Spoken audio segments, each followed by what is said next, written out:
Hello and welcome to Move Forth with Grace. Today is day 14 in our Christmas countdown. Thank you so much for being here with me and doing this. I hope that it is bringing you peace and joy. I will be reading Luke chapter 14 today. Jesus heals on the Sabbath. It happened that when he went into the house of one of the leaders of the Pharisees on the Sabbath to eat bread, they were watching him closely. And there in front of him was a man suffering from dropsy. And Jesus answered and spoke to the lawyers and Pharisees, saying, Is it lawful to heal on the Sabbath or not? But they kept silent, and he took hold of him and healed him and sent him away. And he said to them, Which one of you will have a son or an ox fall into a well and will not immediately pull him out on a Sabbath day? And they could make no reply to this. Parable of the guests.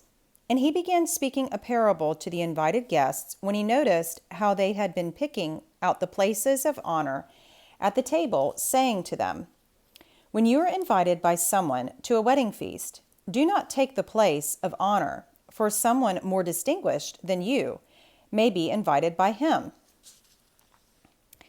And he who invited you both will come and say to you, Give your place to this man. And then in disgrace you proceed to occupy the last place. But when you are invited, go and recline at the last place, so that when the one who has invited you comes, he may say to you, Friend, move up higher. Then you will have honor in the sight of all who are at the table with you.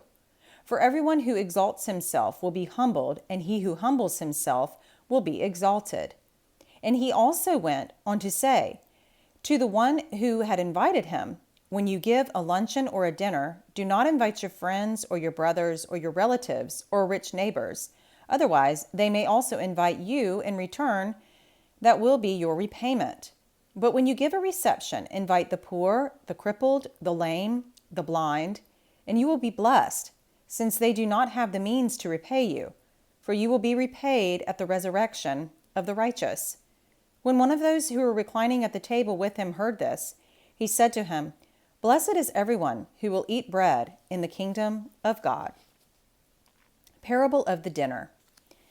But he said to him, A man was giving a big dinner, and he invited many. And at the dinner hour he sent his slave to say to those who had been invited, Come, for everything is ready now. But they all alike began to make excuses. The first one said to him, I have bought a piece of land, and I need to go out and look at it. Please consider me excused.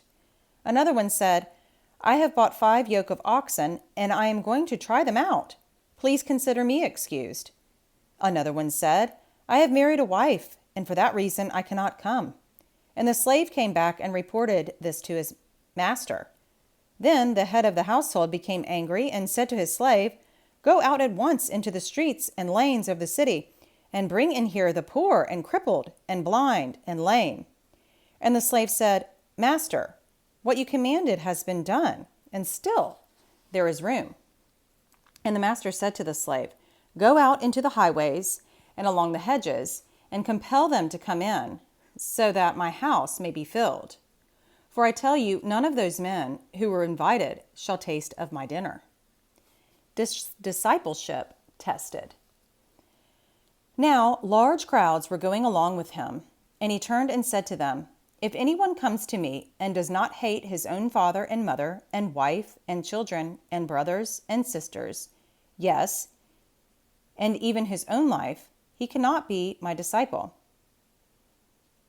Whoever does not carry his own cross and come after me cannot be my disciple. For which one of you, when he wants to build a tower, does not first sit down and calculate the cost to see if he has enough to complete it? Otherwise, when he has laid a foundation and is not able to finish, all who observe it begin to ridicule him, saying, This man began to build and was not able to finish.